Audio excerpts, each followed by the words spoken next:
paciente siente sensación de giro muy intenso. El central, generalmente el inicio es insidioso, ¿no? Poco a poco, un día amanecí más o menos mal, y por ahí lo tengo meses, ¿no? En periférico, generalmente la intensidad es severa, como decía, el central es manejable hasta que ya llega un momento en que ya pues, es mucha inestabilidad me causa. En el periférico, generalmente es un vértigo rotatorio, giro. Generalmente les digo, porque hay patologías que no son así. En el central, más es un mareo, una inestabilidad. En el periférico, los síntomas cognitivos son frecuentes: sudoración, náuseas, vómitos, frialdad. En el central no hay síntomas vegetativos. En el periférico, generalmente cuando empieza este movimiento involuntario del ojo, que le llamamos nistagmo, tiene una latencia, es decir, demora 1 o 2 segundos en aparecer el nistagmo en el momento de la evaluación. Cuando yo estoy evaluando al paciente para buscar si tiene un nistagmo y le hago determinado movimiento, puede demorar 1 o 2 segundos en aparecer.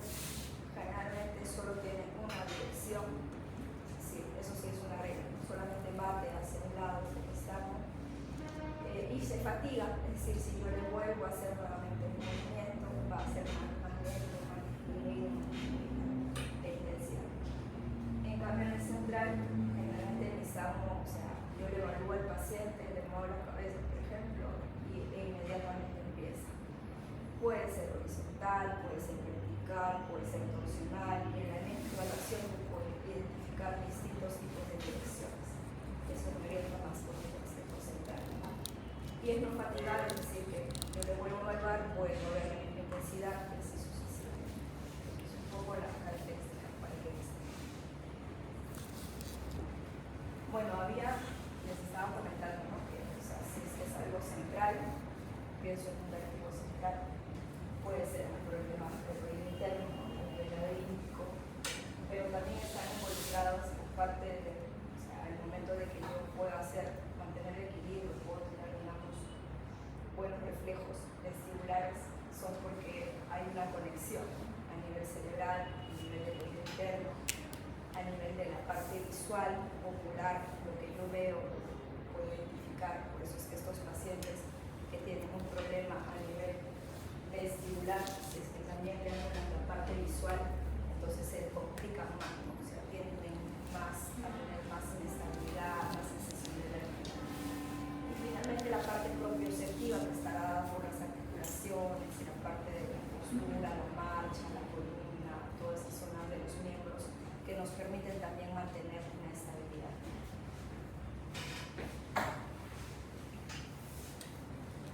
Bueno, habíamos visto en la parte de la anatomía, ¿no? Cómo es esta zona de la parte de la elíptica, específicamente la parte de los conductos semicirculares, que me permiten detectar estas aceleraciones o movimientos rotatorios, y la parte de las máculas del ventrículo y del sáculo, que me permiten detectar aceleraciones lineales, o sea, hacia arriba, hacia el costado, ¿no?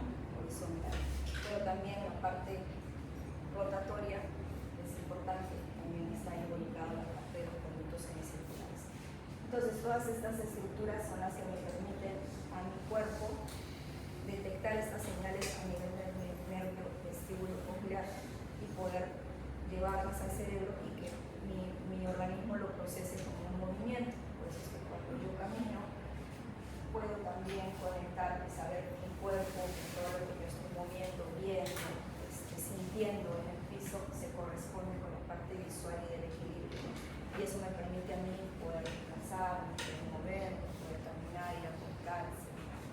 Entonces, cuando alguna de estas situaciones en todos estos componentes fallan, puede haber cualquier paciente que tenga una sensación de inestabilidad. Si es que es la parte laberíntica, hablamos de síndrome vestibular y periférico.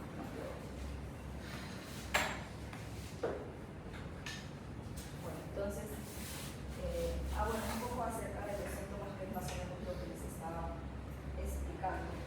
Entonces, es generalmente el vértigo, como que una sensación de que las cosas se mueven, un giro, ¿no? El mareo es más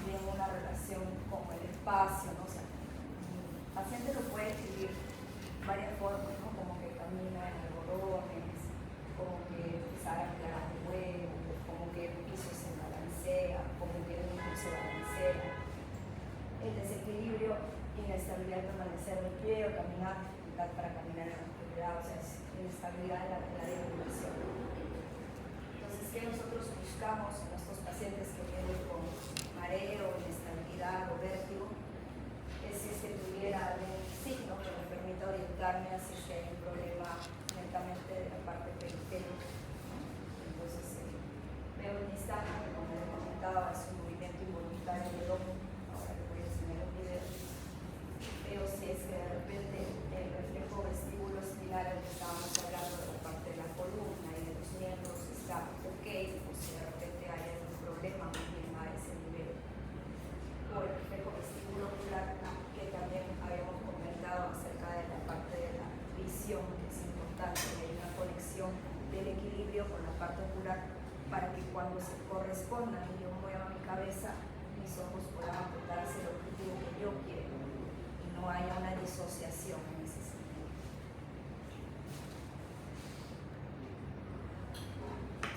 Entonces, bueno, según la Sociedad de Orán, que ahora trata sobre todo los síndromes vestibulares, lo divide en síndrome vestibular agudo, síndrome vestibular episódico y síndrome vestibular crónico. El agudo es un episodio de vértigo mantenido no mayor a 24 horas. El episódico son crisis de vértigo repetidas, que pueden ser cortas, o sea, segundos a 5 minutos, o pueden ser a veces largas, de 5 minutos a horas o días. Y el crónico generalmente son meses, años de evolución con sensación de mareos, más sensación de mareos e inestabilidad, más que un giro realmente. Entonces, en el agudo puede estar el que tiene, acá está Maya, porque es mayor a 24 horas generalmente en este tema. Hay algunos días, o sea, estos ataques isquémicos transitorios que pueden ser episódicos y duran menos de 24 horas, pero generalmente los vestibulares agudos que duran más de 24 horas.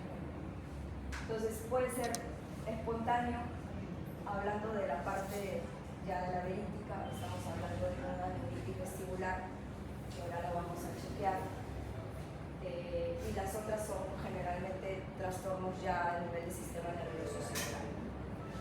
En el episódico, ahí sí tenemos más relacionadas a la parte del vestibular periférica, como la migraña vestibular, como la enfermedad de Meniere, como un problema de un vértigo posicional paroxístico. Los otros son alteraciones hasta metabólica.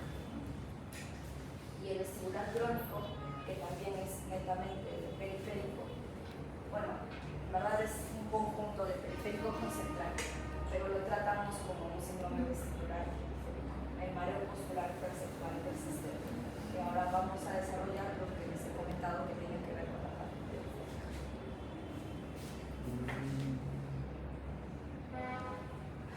En cuanto al síndrome vestibular agudo, estamos hablando de que el paciente tiene con sensación, a la emergencia puede llevar incluso a un paciente que le dice que en un momento a otro estaba en la casa y empezó a ver que las cosas daban vueltas, llega a la emergencia y sigue diciendo que las cosas dan vueltas, náuseas, vómitos intensos, no puede recibir absolutamente nada, ha vomitado varias veces en la casa, sigue vomitando en la emergencia.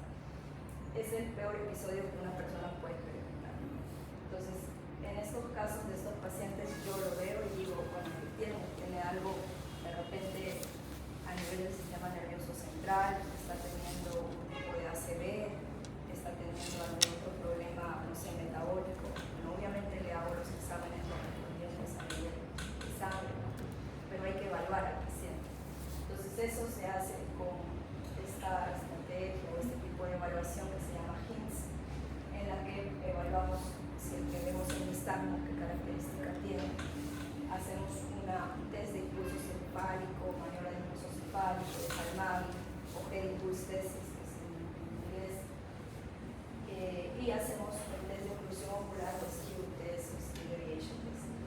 Entonces, con esas tres evaluaciones que yo le puedo hacer al paciente sin necesidad de tener un aparato, puedo al menos escuchar si es que el problema es a nivel central o a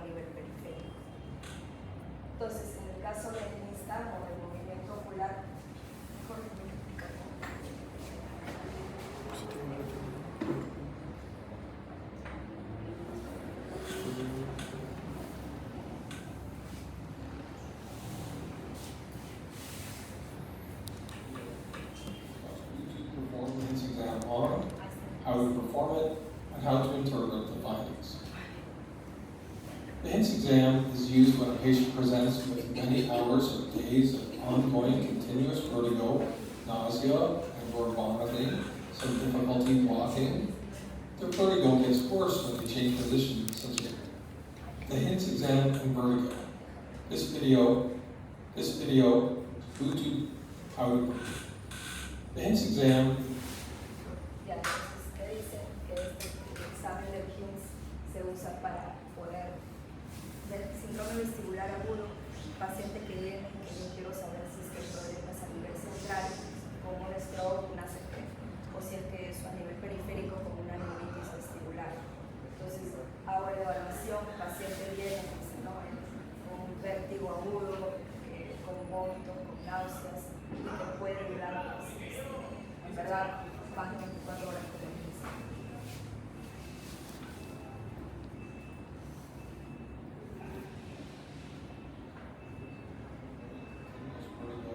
nausea and/or vomiting, some difficulty walking. The vertigo gets worse when they change position, such as lying to standing. And importantly, you can observe spontaneous nystagmus. Most of these patients will be suffering from vestibular neuritis, a benign cause, and some will be having a stroke. The HINTS exam is used to reliably diagnose vestibular neuritis and thus rule out stroke. Dice, la mayoría de estos pacientes tienen una neuritis vestibular, pero algunos pueden tener una ACV, entonces por eso es importante como que hacer la diferencia.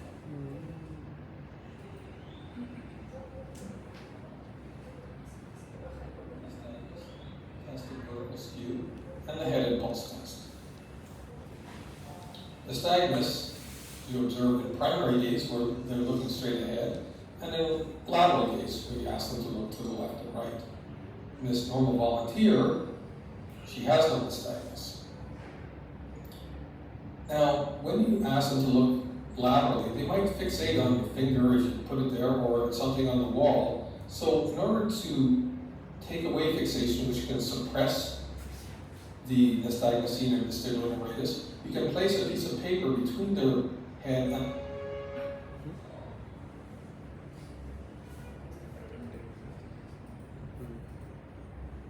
difficulty walking and handling neuritis. The HINTS exam is used nystagmus and in the head.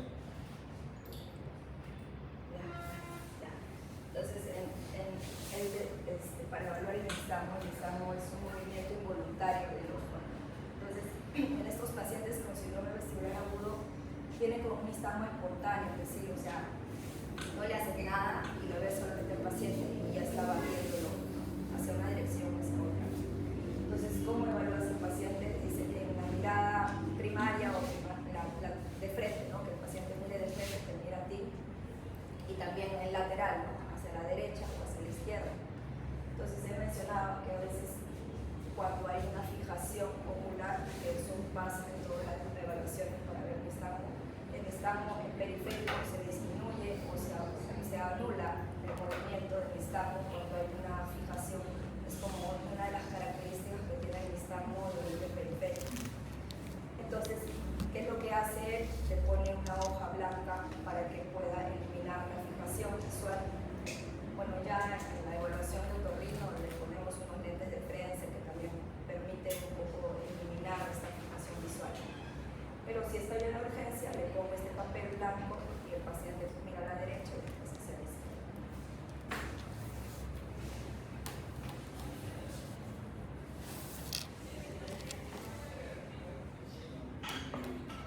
Or something on the wall. So in order to take away fixation, which can suppress the nystagmus and vestibular neuritis, you can place a piece of paper between the head and the wall and ask them to look at the wall as if the paper isn't there.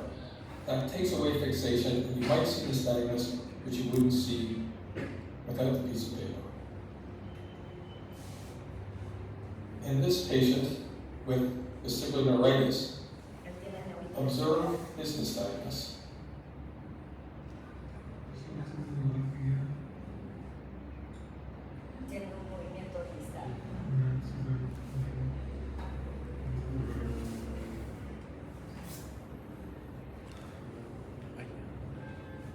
Here it is again.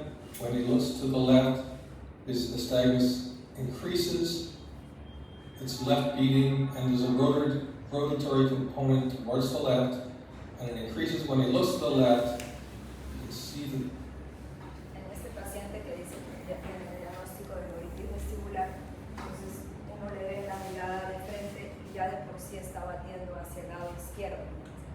Está batiendo hacia el lado izquierdo el ojito, ¿no? Tiene una fase lenta y una fase rápida.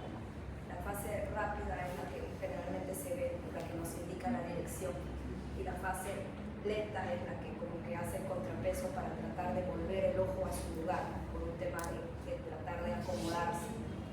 Entonces, en este paciente que tiene ese nistagmo hacia la izquierda, en la característica de un nistagmo de origen periférico es que cuando yo le hago desviar el ojo o la mirada hacia el lado que está batiendo, la fase rápida, el nistagmo se vuelve más intenso. Entonces, si el paciente le hace mirar a la izquierda, que es hacia donde bate, entonces se vuelve mucho más intenso. Y tiene un componente un poco torsional, ¿no? Que también es algo característico del nistagmo periférico.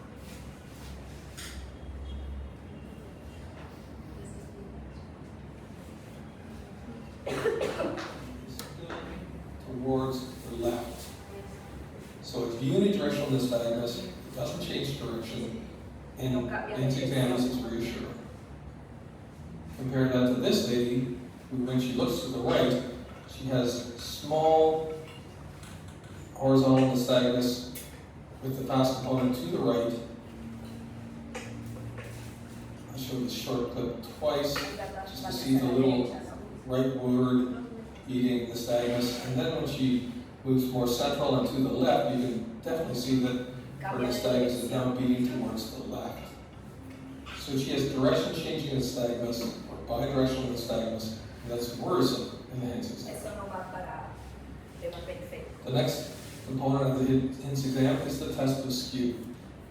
You observe this by doing the cover-uncover test. You simply take your hand and place it over the patient's eye and move it to cover the other eye and observe if there's any vertical movement of the eye when it's uncovered. In this patient, observe how when I first take away my hand from his right eye, that the right eye will go medially and upward. And then when I take my hand away from the left eye, it goes medially and downward. It gets a little less as we go along, but there's definitely some vertical skew deviation, which is worrisome in the Hinz exam. Upward and medially, downward and medially, upward again. So this abnormal vertical skew deviation is worrisome in the Hinz exam. The head impulse. En el test de skew, para todo el paciente que tiene un síndrome vestibular agudo, que lo origen periférico como una neuritis vestibular, el test de skew debe ser negativo, es decir, no debe haber desalineación vertical en el ojito al momento de que yo le tapo un ojo y el otro. Si es que yo encuentro que el ojito se mueve, definitivamente eso va para sospecha de algo central.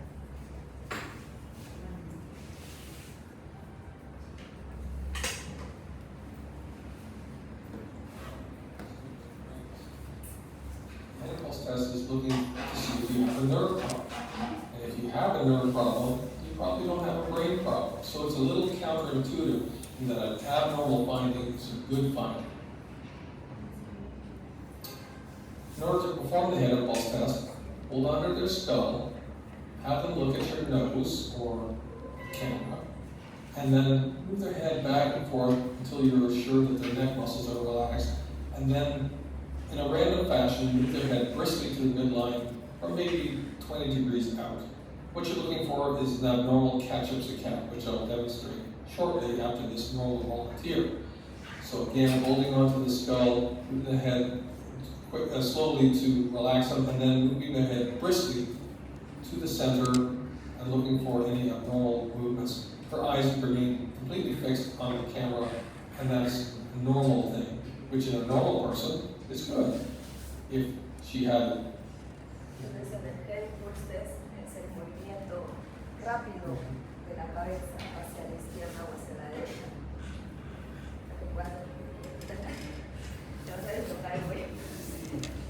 solamente son 20 grados, ¿no? O sea, no es necesario que por acá. Solamente es 20 grados y haces primero como que unos pequeños movimientos en la cabeza como para relajar un poco el cuello, porque el paciente está como que súper tenso. Entonces, y ahí haces un movimiento a la izquierda, de ahí sigues haciendo un movimiento a la derecha. Entonces, en eso, bueno, si es que el paciente como ella no tiene ninguna sintomatología, entonces no va a salir normal, no va a seguir fijando el centro. Pero si es que el paciente tiene un problema periférico y viene con un estado espontáneo, entonces sí le va a salir anormales. Y si es anormal, es buena porque me indica que hay un problema periférico y es mejor que un problema central.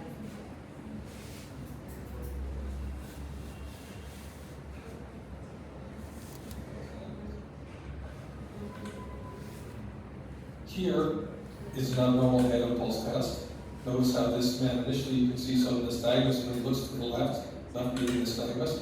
Then when his head is turned to the right, you see the catch-up saccade. This is normal, that one. Next one will be the catch-up saccade. Did you see how there's a larger movement of the eye from the right to the back to the midline? That's an abnormal head impulse test, which is reassuring in the Hints exam because we're showing that he has a nerve problem, probably doesn't have a brain problem. Here's another one. Again, when his head is moved to the left this time, so to the right, then you have an abnormal head impulse. This is actually normal. This is a few beats in the nystagmus. One more time to the right, which is abnormal. There's a catch-up saccade. He almost did it while his head was being turned, but it wasn't abnormal catch-up saccade. So that's reassuring in this exam because he has an abnormal head impulse test. And this lady we saw earlier with the direction changing the nystagmus, she has a rock-solid head impulse test, which is worrisome because she has acute vertigo and nystagmus. We can't find a nerve problem, so she probably has a brain problem, which she did. So in a reassuring Hints exam, you have to have all of 3 components. You have to have unidirectional nystagmus, no vertical skew deviation, and an abnormal head impulse test. A worrisome Hints exam if you have any of the following: direction changing nystagmus, an abnormal test of skew, or a normal head impulse test. Entonces, dice, si es que tengo el paciente con un síndrome vestibular agudo, tiene con un estado espontáneo, tiene que cumplir todos los criterios, ¿no? O sea, que tenga un nistagmo que sea unidireccional, que tenga un test de skew que sea negativo, o sea, que no haya designación ocular vertical, y que tenga un head impulse test o un test de impulso cefálico que sea positivo, es decir, que se demore en regresar el equipo. Pero ¿qué pasa si es que este paciente al menos tiene uno de estos que no encaja en el cuadro? Ahí ya van a hablar, así sea solamente el test de skew anormal, o solamente que está unidireccional, o solamente un head impulse test normal, yo ya pienso que es algo central.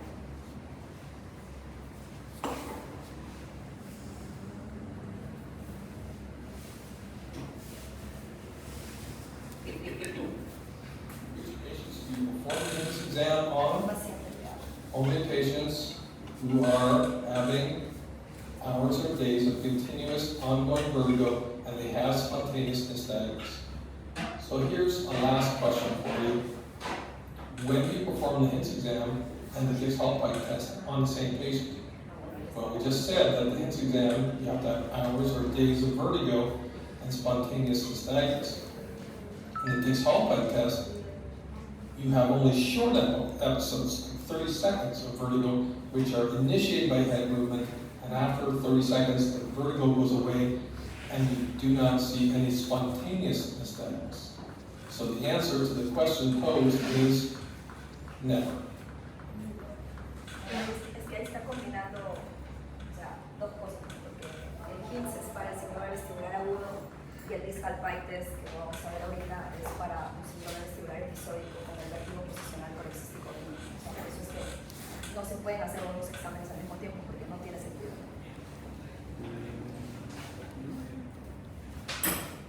Entonces, en este paciente que yo ya le hice un Hints y me salió que sí, efectivamente cumple con todos los criterios del Hints, el nystagmus, el skew normal, la parte del impulso es normal. Entonces, o sea, Este de acá es un problema que en verdad ocurre en verdad a distinta edad.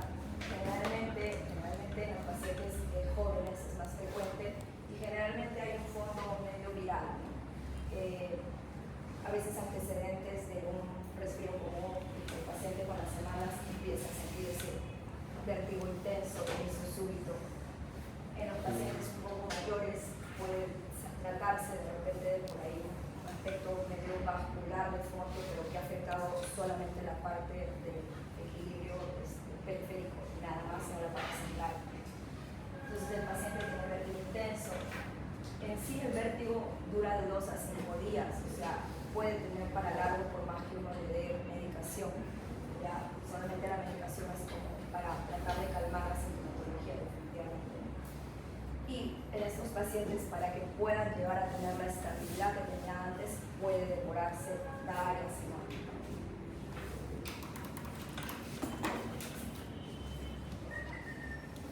Bueno, habíamos visto un poco cómo hacemos el diagnóstico. Es importante de todas formas poder por ahí descartar algunas otras causas.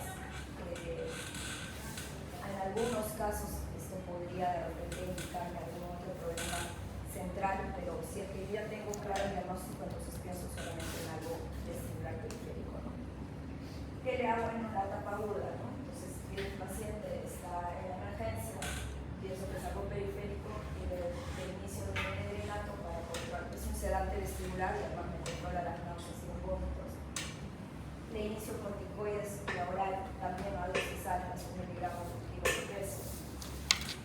Y es importante no sedarlo tampoco tanto, o sea, la sedación con el dimethylinato o con el clonazepam o alguna benzodiazepina que me ayuda, que también es un sedante vestibular, ayuda a que el paciente disminuya la sintomatología vertiginosa. Sin embargo, no es recomendable usarlo más de 72 horas porque la compensación del paciente o autocompensación que el organismo tiene se va a enlentecer. Entonces, rápidamente o lo más pronto posible sería bueno iniciar la rehabilitación vestibular y bien el paciente cese con un estado espontáneo que es entre 2 y 5 días.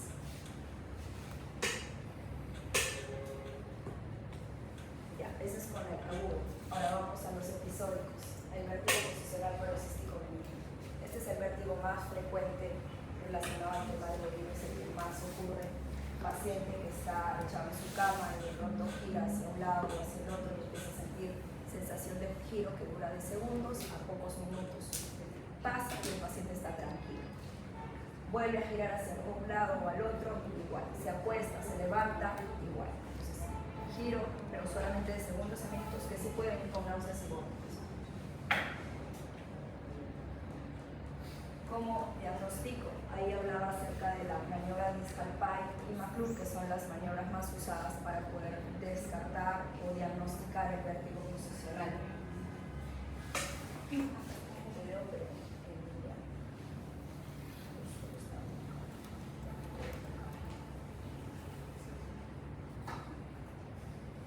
Disch-Calpine test is testing the left ear, which is the downward ear. It is strongly positive, which is diagnostic for posterior canal BPPV. When she's placed in the Disch-Calpine position, estos test nos permiten evaluar si es que, o sea, en este problema del vértigo posicional, ¿qué pasa? Que en los conductos semicirculares, como saben, detectan el movimiento rotacional, pero ¿qué pasa? Que algunas veces los cristales que todos tenemos en las máculas del ventrículo y el sáculo pueden salirse de su sitio e ingresar a estos conductos semicirculares. Entonces, como ingresan ahí, en esa zona están como flotando. Entonces, cuando uno se mueve, esos cristales se mueven también y con la corriente endolinfática que eso produce es lo que genera la sensación de giro. Pero como es por gravedad, uno se queda parado sin moverse, ya pasa el vértigo. Entonces, para eso evaluamos con estos dos tipos el Disch-Calpine test, que me permite descartar un vértigo posicional del conducto semicircular posterior y anterior, y el McClure, que lo vamos a ver ahora, que me permite descartar un vértigo posicional del conducto semicircular lateral.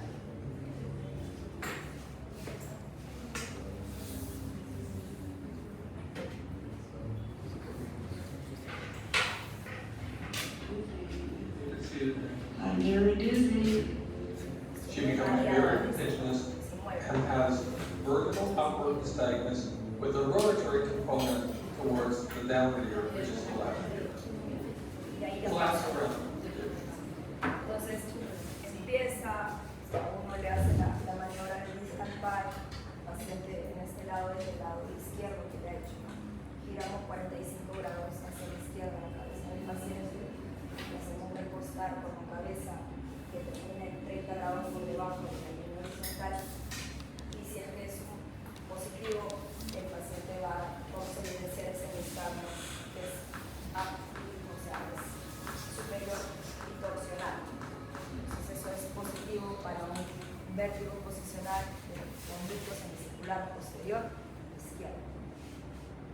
Y se termina, sigue en la misma posición y pasa, ya no tiene el estado, que es justamente porque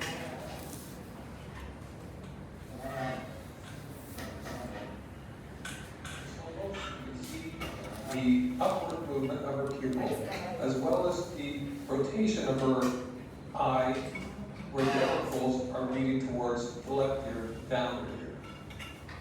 This is, again, a classically positive Day-Sulfide test and diagnostic for posterior canal PPPV. This video demonstrates another characteristic of a positive Day-Sulfide test. When the patient looks towards the downward left ear, the affected ear, the nystagmus is more rotational. When he looks towards the upward right ear, it becomes more vertical. son características que a veces se pueden ver en el mismo paciente con el mismo diagnóstico.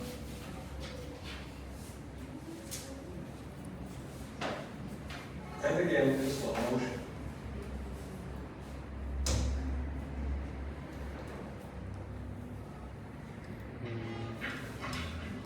El negocio va bien con boca, por eso.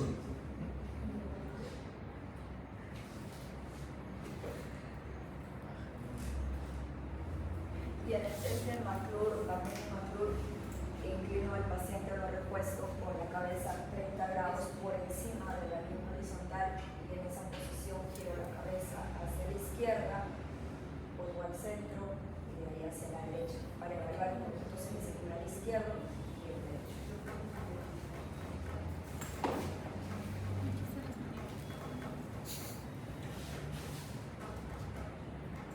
Ahí están evaluando el izquierdo. No hay nada. Y ahí evaluamos el derecho.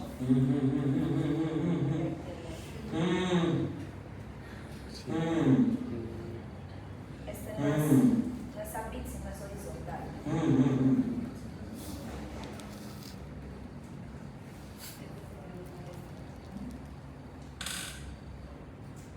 Entonces eso me estaría dando positiva la prueba de Raquel Maclur en el caso del paciente de conducto semicircular horizontal del lado derecho. Bueno, entonces una vez que detecté qué es lo que hago, maniobras de reposición.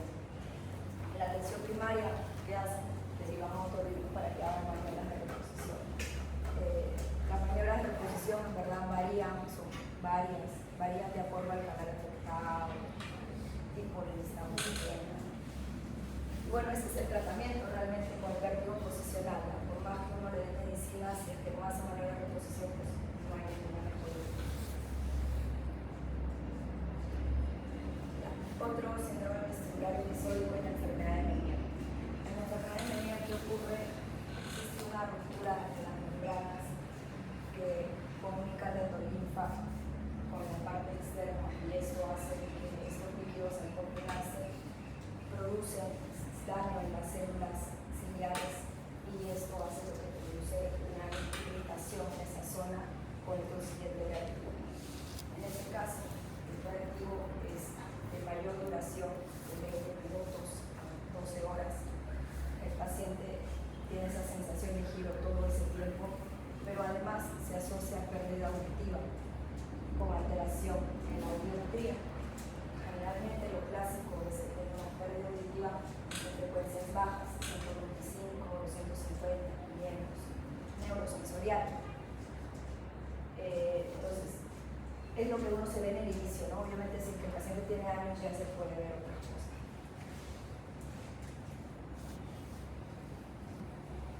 Bueno, entonces como les decía, nosotros hablamos de educación. Menier es un síndrome vestibular episódico, es decir, que vuelve a pasar el episodio, vuelve a ocurrir, y qué cosas hacemos con el paciente, no son maniobras de posición, sino es tratamiento diario para disminuir los episodios y evitar la pérdida auditiva que se haga constante. Otro tipo de objetivo es la migraña vestibular, que también es episódico. La migraña vestibular también dura horas, puede durar más de 24 horas incluso, acompañado en al menos de la mitad de los episodios, como dice la referencia, a la mitad de los, al menos el 50% de la mitad de los episodios debe tener una cefalea de corte migrañoso, con algunas características de ellos, que el paciente haya tenido antecedente de cefalea, o sea, que no sea algo que inicie ahorita. Y generalmente los síntomas auditivos pueden haber, pero no me deben alterar la audiometría, a diferencia del Menier. La migraña vestibular es como un imitador, porque a veces pueden entrar el paciente primero como un PPPB, puede pensar uno que fuera un síndrome vestibular agudo, puede pensar uno que fuera un Menier por la sintomatología, y finalmente, o sea, puede ser simplemente una migraña vestibular, ¿no? Pero hay que hacer el seguimiento. El diagnóstico es clínico, porque los criterios se les comentaba. Siempre es importante pedir un examen de imagen para descartar algún problema central, por más que el paciente tenga la clínica, en este tipo de problemas es importante. Y el tratamiento en la crisis, bueno, le doy a AINES, le puedo hidratar, todo lo que hago para que el paciente que se haga una crisis de dolor. Pero estos pacientes, como tienen un corte de migraña de fondo, tienen que recibir tratamiento profiláctico preventivo. Puede ser con fluoxetina, puede ser con fluoricina, algunos neurólogos usan topiramatos. Entonces, y bueno, obviamente si es que hay otra comorbilidad de fondo tratarlo.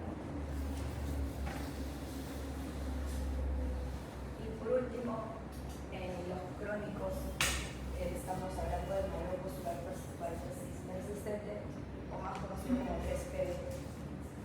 Esto es un trastorno crónico, como dice el nombre, en el que hay una mala adaptación, una disociación entre lo que capta el sistema de equilibrio del cuerpo y el cerebro.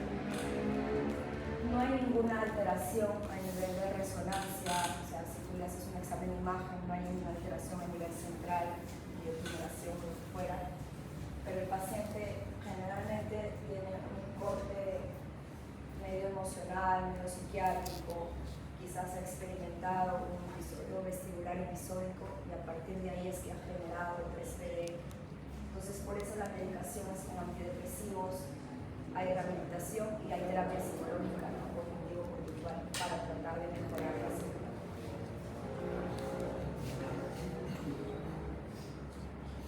Bien, entonces, si el que yo lo quiero ver por un tema de repente del tiempo que dura, si la audición está normal o si tiene hipoacusia, podría clasificarlo de esa forma.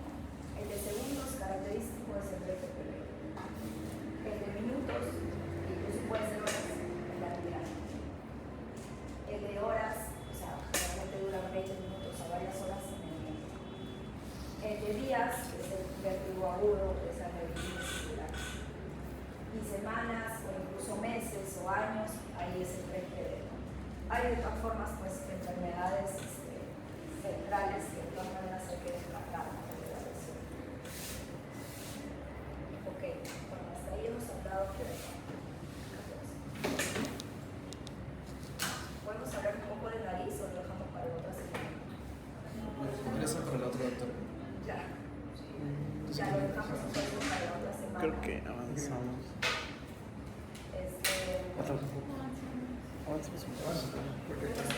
Vote, no da votación. Es que se nos... Ajá.